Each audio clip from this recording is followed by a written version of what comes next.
बिस्मिल्लाहिर्रहमानिर्रहीम। अस्सलाम वालेकुम नाजरीन, मैं हूं जमशेद अंसारी। नाजरीन, इस पूरे रीजन में और ख़ास तौर से मिडल ईस्ट में जो लेटेस्ट डेवलपमेंट्स हो रही हैं उस हवाले से हम अपने तबसरे और तज्ज़िये आप लोगों की खिदमत में पेश करते हैं। चुनांचे आज की इस वीडियो में एक गैर मुल्की सहाफ़ी है जो साउथ एशिया और मिडल ईस्ट उमूर के माहिर हैं। उन्होंने एक आर्टिकल लिखा है और उमूमन वो आर्टिकल लिखते ही मिडल ईस्ट की डेवलपमेंट्स के हवाले से है और सूरत हाल के हवाले से है। इस सहाफ़ी का नाम जो है वो है Rupert stone, RUPERT, Rupert stone इनका नाम है। और उन्होंने जो लेटेस्ट डेवलपमेंट्स हो रही हैं उसके तनाजुर में जो स्ट्रेटेजिक ब्लॉक्स बनाने की बात हो रही है या इस्लामी ममालिक का एक सेपरेट ब्लॉक बनाने की बात हो रही है, उस पर काफ़ी तफसील से रोशनी डाली है। और साथ ही साथ उन्होंने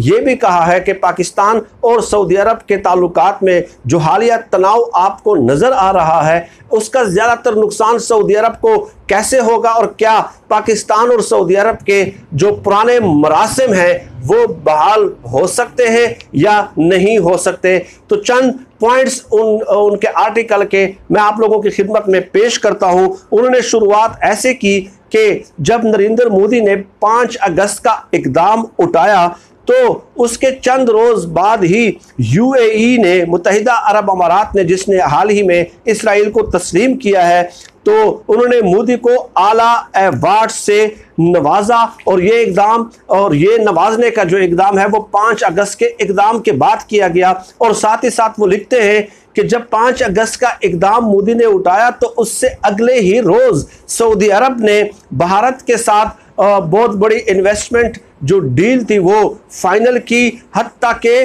जो एनर्जी सेक्टर है उसमें सऊदी अरब ने 15 अरब डॉलर की सरमायाकारी की और ये 5 अगस्त के इकदाम के अगले ही दिन उन्होंने अनाउंस किया सऊदी अरब ने। चुनांचे आगे वो लिखते हैं कि fed up with the gulf states approach, Pakistan foreign minister Shah Mahmood Qureshi ने एक बयान जारी किया। चुनांचे ये जो फिक्रा है fade up with the gulf states approach, ये उन लोगों के लिए है जो आज भी शाह महमूद कुरैशी पे तनकीद कर रहे हैं कि शाह महमूद कुरैशी साहब ने ये बयान दे के गलती की है, उनको ये बयान नहीं देना चाहिए था। और चंद लोग ये जवाब गढ़ने की कोशिश करते हैं कि शाह महमूद कुरैशी का जो बयान था वो जस्ट स्लिप ऑफ टंग था। लेकिन जैसे कि मैं पहले अपने वीडियोस में बता चुका हूं कि शाह महमूद कुरैशी साहब का बयान जो है वो रियासत पाकिस्तान और पाकिस्तान के रियासती इदारों की तरफ से सऊदी अरब को और ख़ासकर जो आले सऊद है उनको एक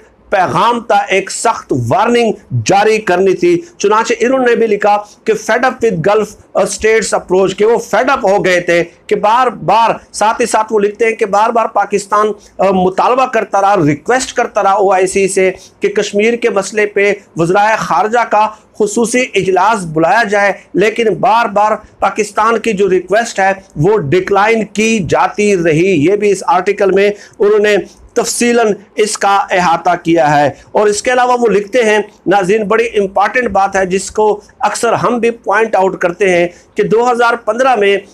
सऊदी अरब ने पाकिस्तान से अपने जो ट्रूप्स हैं, फौजी ट्रूप्स हैं, वो यमन में भेजने की दरख्वास्त की। और वो कहते हैं कि सऊदी अरब के और आले सऊद के जहन में और सऊदी शहजादों के जहन में ये बात थी कि चूंकि हमारे आले शरीफ के साथ, वो आले सऊद है और यहाँ पे आले शरीफ के साथ, शरीफ ख़ानदान के साथ ज़ाती मरासम है, हमारे शरीफ ख़ानदान पे ज़ाती एहसानात हैं, तो सऊदी शहजादों के जहन में ये बात मौजूद थी कि शरीफ ख़ानदान तो हमें इनकार कर ही नहीं सकता जब हमारे उनके साथ ज़ाती ताल्लुकात हैं। अब आप देखें कि एक रियासत आपसे यमन में फ़ौज भेजने की दरख्वास्त कर रही है और उनके शहजादे ये सोच रहे हैं कि हमारे इस रियासत के हुक्मरानों के साथ जो है ना ज़ाती ताल्लुकात हैं, रियासत के साथ नहीं है, रियासत स्टेट टू स्टेट रिलेशन नहीं है, ठीक है। एक फैमिली के, एक रियासत के और दूसरे रियासत के फैमिली के ताल्लुकात हैं, तो ये उनके जहन में था सऊदी अरब के।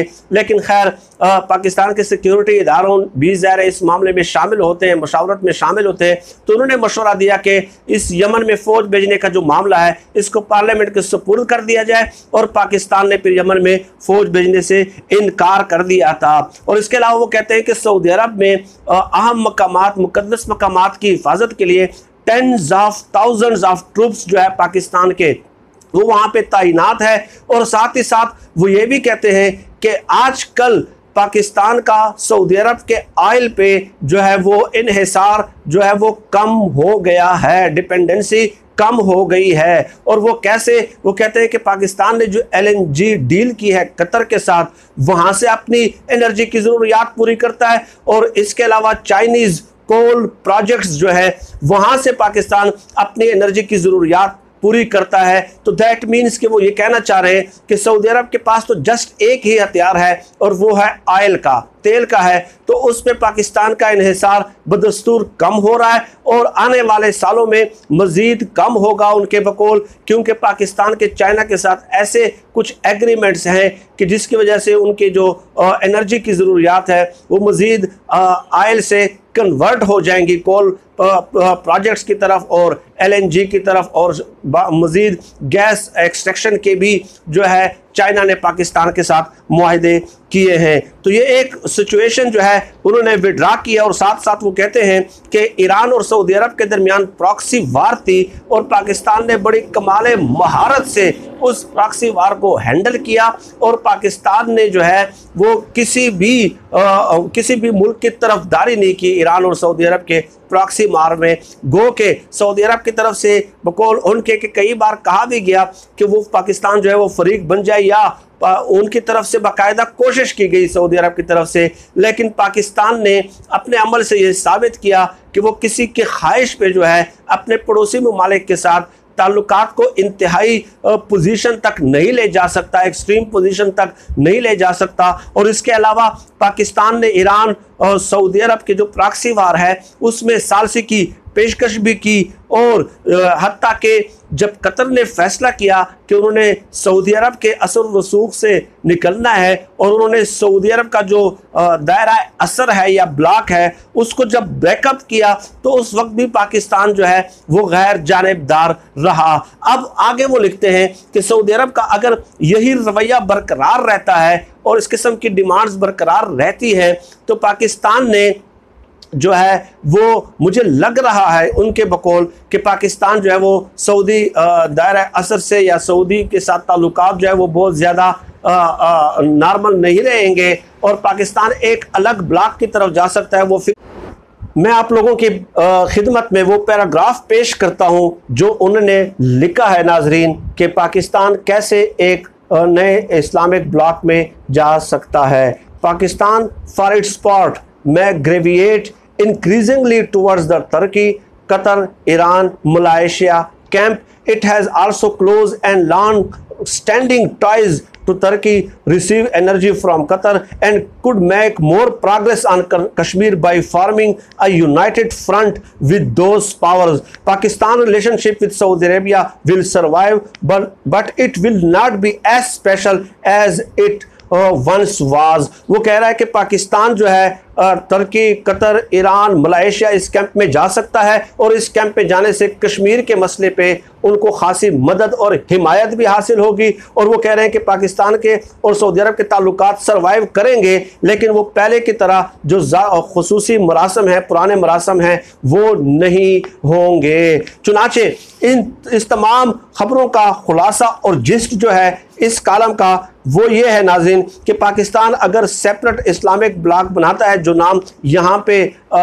लिखे गए हैं गैर मुल्की सहाफ़ियों की तरफ से, तो ये यकीनन आले सऊद की तरफ से ज़िंदगी की सबसे बड़ी गलती है, क्योंकि ये जो 4-5-6 इस्लामिक ममालिक हैं ये अपनी खारजा पॉलिसी में बिल्कुल इंडिपेंडेंट है और एक्सटर्नल असर रसूख को और एक्सटर्नल प्रेशर को बर्दाश्त नहीं करते, और वाकई ये इकॉनमी के लिहाज से भी और अपने असर रसूख के लिहाज से भी ये पावरफुल ममालिक हैं। तो अगर ये ब्लॉक बना लेते हैं तो सऊदी अरब के हिमायती जो और मुस्लिम ममालिक हैं वो भी सऊदी अरब के दायरा असर से निकल सकते हैं। जितना सऊदी अरब का दायरा असर कम होगा